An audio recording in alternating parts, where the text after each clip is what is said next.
কেউ বলছে এটা অশ্ব ডিম, জুলাই সনদটাকে, এবং কেউ বলতে চাচ্ছেন জুলাই সনদটাই মানে আগামী দিনের রূপরেখা বাংলাদেশের রাষ্ট্র কাঠামো গঠনের ক্ষেত্রে। তা আমরা কি আসলে অশ্ব ডিম বলবো না রাষ্ট্র কাঠামোর ব্যাপারে দুটি, মানে আমরা দুটি নিয়ে চিন্তা করতে পারি। কারণ আপনি দেখেন ফ্যাসিজম বিদায় হওয়ার পরে এই যে এই যে জুলাইয়ের যে চার্টারটি বা জুলাই যে সনদ, সেই সনদটি কিন্তু সবারই একটা আকাঙ্ক্ষার জায়গা ছিল। মানে আকাঙ্ক্ষার জায়গা ছিল বলতে এখন যে নাই তা না। কারণ আপনি মুক্তিযুদ্ধের সনদের কথা যদি চিন্তা করেন, যে একাত্তরের যখন একটি পাকিস্তানের একটি সরকার দ্বারা পরিবেষ্টিত পুরো দেশ, আমরাও তখন পাকিস্তানের, তখন সেই সময় মুক্তিযুদ্ধের মাধ্যমে যখন আমরা একটি স্বাধীন একটা ভূখণ্ড পেলাম, সেই ভূখণ্ডটাও কিন্তু একটা চার্টার, একটা ইন্ডিপেন্ডেন্ট, একটা মুক্তিযুদ্ধের সনদের মাধ্যমেই কিন্তু আমরা আগামী দিনের রাষ্ট্র নির্মাণের ক্ষেত্রে আমরা কাজ করেছি।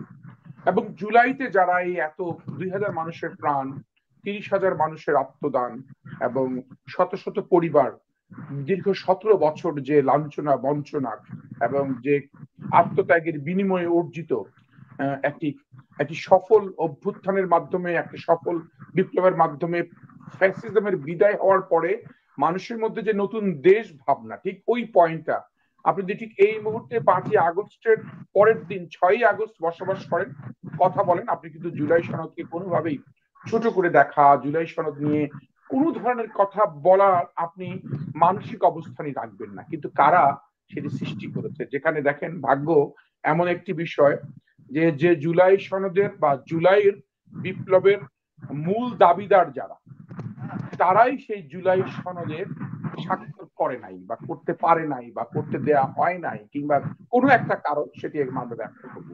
তাহলে ব্যাখ্যা হয়ে যাচ্ছে যে জুলাই সনদ, জুলাই বিপ্লবের সাথে যারা খুব অঙ্গাঙ্গি জড়িত, তাদের কেন স্ট্যান্ড, এবং সেই সাথে ব্যাখ্যা হতে হচ্ছে যে এই জুলাই সনদটি আসলে কতটুকু বাস্তবসম্মত এবং কতটুকু গভীরে মানুষ কতটুকু এটা আলিঙ্গন করছে এবং মানুষের মধ্যে কতটুকু সে ভাবটা আছে কিনা।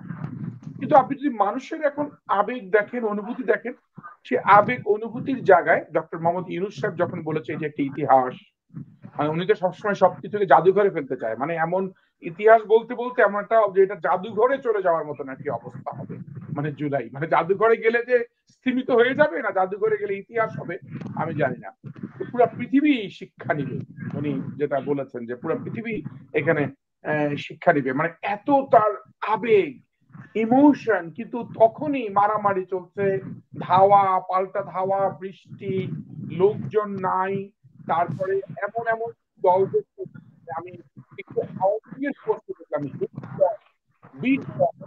দলের লোকজন যাতে অনেক দল যে এসেছে স্বাক্ষরের জন্য না, জাস্ট মানে দর্শক সারিত যাতে বসে, যাদের অস্তিত্বহীন দল, কিছু কিছু এনজিও দের কাছে চিঠি যাওয়া, পাঠানো, যে অনেক এনজিও চিঠি পেয়েছে যে আসেন। তার মানে যতটা ব্যাপকতা পাওয়ার কথা ছিল, সেই ব্যাপকতাটা পায় নাই। প্রেক্ষাপটটা এমন একটি প্রেক্ষাপট সৃষ্টি হয়েছে, সেটি হচ্ছে ব্যর্থতার একটি জায়গা, দুঃখের একটি জায়গা, কষ্টের একটি জায়গা।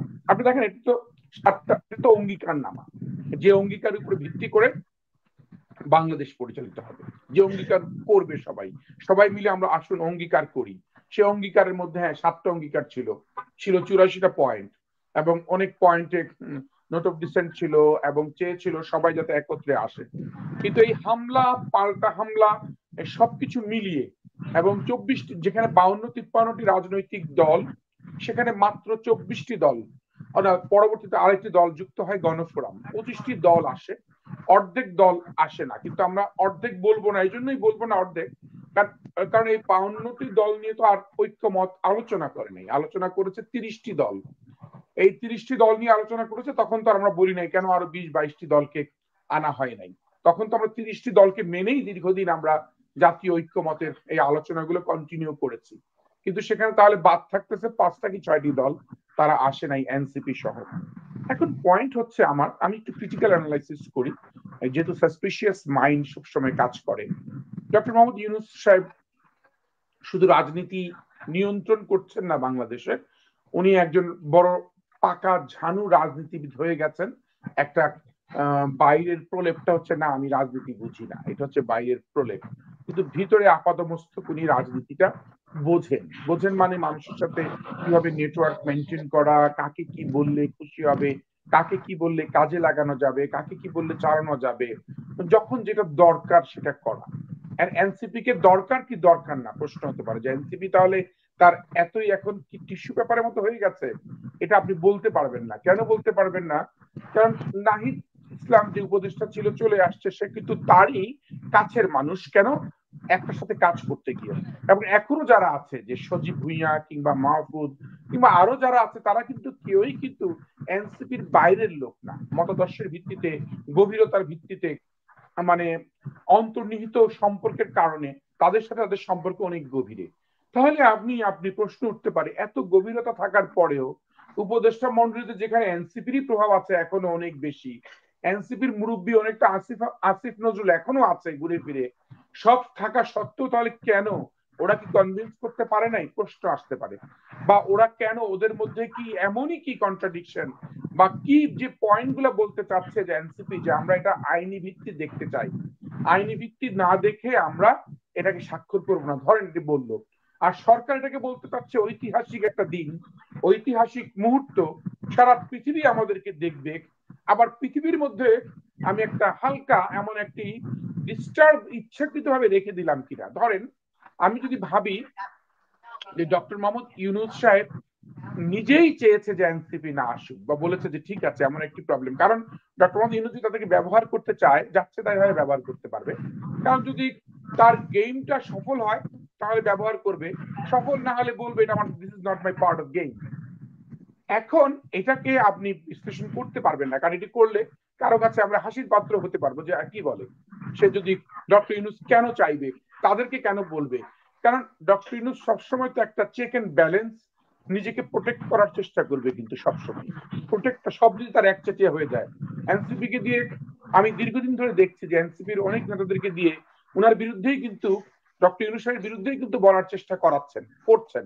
এবং এটি পড়তে পারি যে এই অনেকগুলো হয় না, আপনি একটা একটা দেখবেন যে আমি আমি নিজেই দেখেছি, বাংলাদেশের জাতীয় দুই নেতাকে দেখেছি দুটি দলের, একবার সোনারগাঁ হোটেলের টেবিলে টেবিলে বসে আছে, একবার বলে আসছে যে ঠিক আছে আমাদের দলের কিন্তু এই বিষয়ে খুব একটা কঠোর, আপনারা যদি বেশি শক্ত না হন তাহলে কঠোরতা আর বাড়বে না, আমাদের ডিমান্ডটা কম হবে, আপনারা কিন্তু কালকে সকালে মাঠে সেই কঠোরতা কিন্তু বেশি দেখাবেন, প্রয়োজন বোধে আমাকেও গালাগালি করবেন। আমি একদম নিজের কানে, মানে নিজের সাক্ষী কিন্তু বসা, আমি ভাবতে পারতেছি কি ব্যাপার। তখন আমার বয়স আরো একটু কম, আমি অবাক হচ্ছে যে আসলে এইগুলো কি এ ধরনের পাতানো খেলাও যে হয় শুনতাম, বাট আমি নিজেই তো শুনতেছি, সাক্ষী হয়ে গেলাম।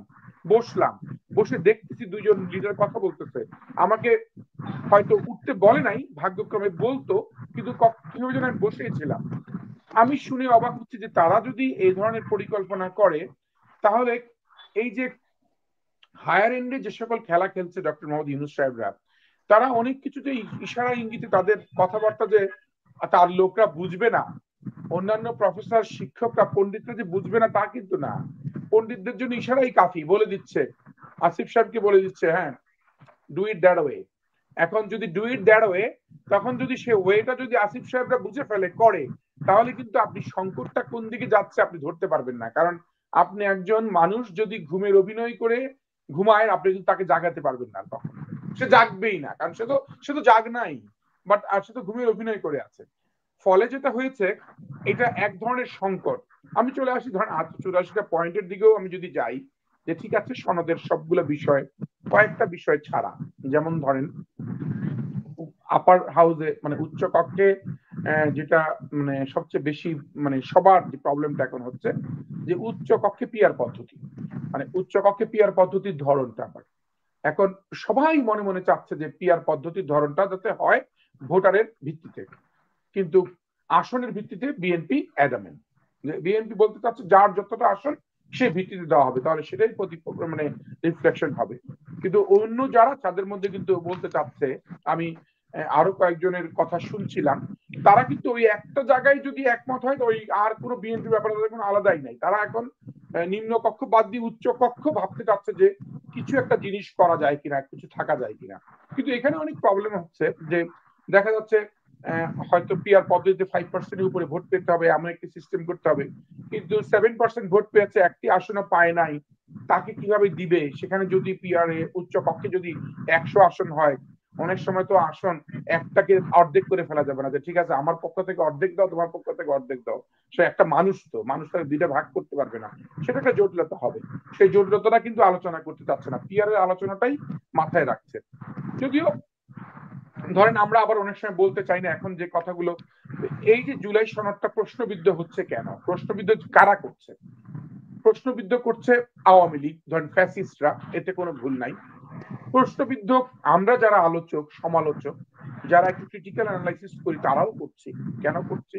এই যে 6টা দল আসে নাই বা এনসিপি যায় নাই, এনসিপি কে নিয়ে সন্দেহ, বা এনসিপির এত ত্যাগ, এত পরিশ্রম, সম্মুখ ভাগে থাকা একটা মানুষ, বা আবুল হাসনাত আবদুল্লার যে স্ট্যাটাস দেখলাম, যে রক্ত দেওয়ার সময় আমরা আছি কিন্তু ক্ষমতায় যাওয়ার সময় আমরা নাই, এই যে তাদের মধ্যে তাদের একটা দুঃখ, সিম্প্যাথি ডেভেলপ করানোর চেষ্টা, কিংবা তারা অন্য পথে হাঁটার যে পরিকল্পনা করছে, যে হাঁটাটা নির্বাচনটাকে ব্যাহত করবে, গণতন্ত্রকে ব্যাহত করবে, না অন্য কোনো পরিকল্পনা, সেটির একটা ইঙ্গিতই কিন্তু বহন করে, ফলে ভালো ইঙ্গিত কিন্তু বহন করে না। যে কারণে ধরেন জাতীয় পার্টি চাচ্ছে না, কিংবা আওয়ামী লীগ চাচ্ছে না, ফ্যাসিস্টরা চাচ্ছে না, সেই না চাওয়ার সাথে সাথে কিন্তু যা ওদের বিরুদ্ধে যারা রয়েছে তারাও কিন্তু চাচ্ছে না, পথে চলে যাচ্ছে। ফলে ওই ফ্যাসিস্টদের সাথে মিলে যায় আমাদের কথা অনেক সময়, যদি আমরা জুলাই সনদের বিরুদ্ধে কথা বলি। এই মিলে যাওয়ার বিষয়টাই হচ্ছে আমাদের জন্য সবচেয়ে বড় খারাপ একটি অধ্যায়। কেন খারাপ অধ্যায়? যেমন ধরেন ইচ্ছা করলে জামাত যদি এখন শুরু করে দেয়, ঠিক আছে জুলাই সনদ স্বাক্ষর করেছি, অঙ্গীকার নামে স্বাক্ষর করেছি, অঙ্গীকার তো আর এমন না যে আকালকে থেকে, অঙ্গীকারটা হবে রাষ্ট্র গঠনের পর থেকে, মানে পরে, আগে তো না। এই যে 3-4 মাস, তাহলে আমরা গণভোট নিয়ে একটা একটা আন্দোলন, গণভোট নিয়ে আমরা একটা ডিবেট শুরু করি, করতেই পারে। তাহলে গণভোটের ডিবেট, এবং জামাতের যেভাবে হামাগুড়ি দেওয়ার অবস্থা, যেভাবে এই ঘর এই ঘরের মাল ওই ঘরে যাওয়া, ওই ঘর থেকে এই ঘরে যাওয়া, এই যে কৌশল, জামাত যাবে না যাবে না, ধরেন একটা জুলাই সনদে ভাবখানা আমার এনসিপির সাথে অনেক সম্পর্ক, দহরম মরম, আবার এনসিপি কে ছেড়ে দেওয়া, ফলে জামাত এমন একটা ক্রিটিক্যাল রাজনৈতিক অবস্থানে তারা চলে আসছে যে তাদেরকে আস্থায় আনতে, বিশ্বাসে আনতে সবার কিন্তু কষ্ট হচ্ছে কম বেশি। অন্যান্য অপর অপর রাজনৈতিক দলরা কিন্তু তাদের ব্যাপারে বিশ্বাস হারিয়ে ফেলছে। এই বিশ্বাস হারিয়ে ফেলার কারণে তারা কিছু ভুল করবে, কারণ আপনাকে যখন কেউ বিশ্বাস হারিয়ে ফেলবে, তখন আপনি একটু ওভার পারফরমেন্স দেখাবেন, ওভার পারফরমেন্স সমাজে দেখাবেন, রাজনীতি দেখাবেন। এই সমাজে এবং রাজনীতি ওভার পারফরমেন্স দেখাতে গিয়ে জামাত একটা বিশৃঙ্খলা যদি বা এমন একটি দ্বৈত চরিত্র নিয়ে আসে দেশে, তাহলে কি দেশটার এই জুলাই সনদের ভাবটা যারাই ধরে রাখতে চায়, জুলাই চার্টারের যে অবস্থানটা, আবার তারাই এই জুলাই চার্টারটাকে নস্যাৎ করতে চায়। এখন এই নস্যাৎ করার জন্য ধরেন 5টি দল আসে নাই বলেই যদি আপনি নস্যাৎ করেন, তা কিন্তু হবে না। জুলাই চার্টারটাকে এক্সিকিউট করার জন্য আপনার এই দীর্ঘমেয়াদী পরিকল্পনা মানুষ তো করেছে, বা ঐক্যমত সংস্কার কমিশনও করেছে। কিভাবে করেছে ঐক্যমত সংস্কার কমিশন? ধরেন তারা একটা পাবলিক অপিনিয়ন সিক করেছে, যেভাবে করা যায়, যে জনগণ যাতে, শুধু যে গণভোটের উপর ভিত্তি করে আমরা বসে আছি তা কিন্তু না। হ্যাঁ, গণভোট বিএনপি চাচ্ছে, খুবই একটা ভ্যালিড রিজন, যে এত টাকা পয়সা নষ্ট করার দরকার নাই দেশের, কিংবা এখানে কি মানুষ হ্যাঁ সংস্কারের পক্ষে হ্যাঁ বা না, তো সবাই যারাই ভোট দেবে হ্যাঁ কিন্তু বলবে, কেউ কি বলবে না আমি সংস্কারের পক্ষে না। মানে আবার যদি বলেন আপনি কোথায় কোথায় নোট অফ ডিসেন্ট আসছে সেগুলো ব্যাপারে কি, তাহলে ব্যালট পেপারটাও কি হবে, কঠিন ব্যালট পেপার হবে। আপনি কি সব পয়েন্টে ব্যালট পেপার করবেন? মানুষের এত পড়ার সময় আছে? মানুষ তো তার নিজের সম্পর্কেই 2 লাইন পড়তে চায় না। অনেক সময় আছে না, সেখানে ভোটারদের মাইন্ডসেট করা ওই ধরনের, অত ওইটা যৌক্তিক হবে না এবং রিয়েলিস্টিক হবে না। ভোটের দিন হইলে এটা কিন্তু রিয়েলিস্টিক, তো তারপরে কিন্তু অনেকেই চাচ্ছে যে না ভোটের আগে একটি গণভোট হোক, কারণ এটি নিয়ে একটি বিভ্রান্তি করার, একটু রাজনীতি করার একটা স্পেস পাওয়া যাবে আর কি। তা আমি যেটা বলছিলাম যে মানুষের, যে শুধু গণভোট না, আমরা তো পাবলিক অপিনিয়ন পুল ছেড়ে দেই, সেখানে হয়তো অনেকে অপিনিয়ন করে করে না। আমরা সার্ভে করার চেষ্টা করি, যে এই সার্ভে করি, করছে অনেকে, সার্ভেও আপনি দেখতেছেন অনেকে করে করে না। বা আমি আপনি যে কথাগুলো বলে যাচ্ছি, সেই কথাগুলোও কিন্তু একটা পাবলিক অপিনিয়ন দেয়া নেওয়ার মতনই, কমেন্টস করতে পারছে যে হ্যাঁ আপনার কথা ঠিক, আপনার কথা সঠিক না, বা আপনারা যেটা বলছেন সেটা ঠিক না, জুলাই সনদই আমাদের একমাত্র রূপরেখা হবে বাংলাদেশে, একমাত্র ভিত্তি হবে, তারা বলতে পারে। ওদের ফলে আমরা কিন্তু অপিনিয়ন নিচ্ছি, কোনো না কোনো ভাবে অপিনিয়ন হচ্ছে, এবং গণভোটের দোহাই দিয়ে যদি আমরা সেটাকে এবং দীর্ঘদিন করতে চাই, তাহলে সেটা এই যে মানে ডক্টর ইউনূসের মতন বলতো যে আল্লাহর একটা বিশেষ দিন আজকে, আমরা এই তার মন প্রাণ শিহরে উঠতেছে, গোটা জাতি আজকে এক হয়ে গেছে, সব রাজনৈতিক দল এক হয়ে গেছে, মানে যেটা একদম অতি আবেগ কিন্তু সত্য না। মানে গোটা জাতি এক হয়েছে সেটা আপনি দেখাতে পারতেছেন না, গোটা জাতি এক, সব রাজনৈতিক দল এক হয়ে গেছে সেটাও দেখানো সম্ভব হয় নাই। আল্লাহর যে একটা বিশেষ দিন, বৃষ্টিও এসছে, সবাই আসছে, বিশেষ দিন বলা যাচ্ছে না, সবার মন প্রাণ শিহরে উঠেছে, সারা পৃথিবী তাকে অনুকরণ করবে, এটাও দেখানো যাচ্ছে না। তার মানে এই এই আবেগের কথাগুলো বাস্তবতা বিবর্জিত হয়ে যাবে। মানে আমি বলছি না যে বাস্তবে রূপ না নেই, হ্যাঁ আমাদেরটা এই রূপরেখা দেখুক, ফলো করুক, বা জুলাই সনদটা যদি সত্যিকার অর্থে বাংলাদেশের মানুষ মানে প্রণিধানযোগ্য হয় পৃথিবীর অন্যান্য দেশের জন্য, কেন না। এখন এই সংবিধানে সংযুক্ত মানেই মানে হচ্ছে একটা বৈধতা, মানে ঘোষণাটার পরের স্টেপটাই হচ্ছে এটা লেজিটিমেসি, মানে এটার বৈধতা। আপনার যে এটা একটা জায়েজ সন্তান, সেই সন্তানটা জায়েজ হবে তখনই যখন আপনাকে এটাকে সংবিধানে সংযুক্ত করবে, এবং সেটাও নির্বাচনের পরে। তার মানে এটা কিন্তু চলমান, এমন না যে স্বাক্ষরেরও কিন্তু সময় শেষ হয়ে গেছে, তাও কিন্তু না। স্বাক্ষর দিচ্ছে, আজকে চাইলে আপনি আজকে যে স্বাক্ষর, ঠিক আছে আমি বিলম্বে এসেছি বাট আমি স্বাক্ষর করতে চাই, করতে পারছেন। ফলে যেটি হয়েছে যে আজকে এই যে বিভ্রান্তি গুলো হচ্ছে, আপনার প্রশ্নটি ছিল একটু বলবেন আবার, মানে আমি অনেকক্ষণ বলে ফেলেছি, তো মূল পয়েন্টটা কি আমি বলেছি কিনা? মূল পয়েন্টটা হচ্ছে যে এনসিপি যে তারা যে শেষ মুহূর্তে গিয়ে যে পার্টিসিপেট করলো না, বা এই যে জামায়াতের পাল্লায় পড়ে তারা যে একটা বিভ্রান্ত হয়ে গেল, মানে এটা আলটিমেটলি এতে কার জিত হলো, কার মানে কে আলটিমেট লুজার হলো এক্ষেত্রে? ওকে, সরি, আমি বুঝতে পেরেছি। কারণ আমি বলতে চাই যে আসলে আলটিমেটলি এনসিপির পরাজয় হয়েছে, কারণ কারণ মানুষ কখনোই, আপনি কেউ কারোর জন্য অপেক্ষা করে না পৃথিবীতে।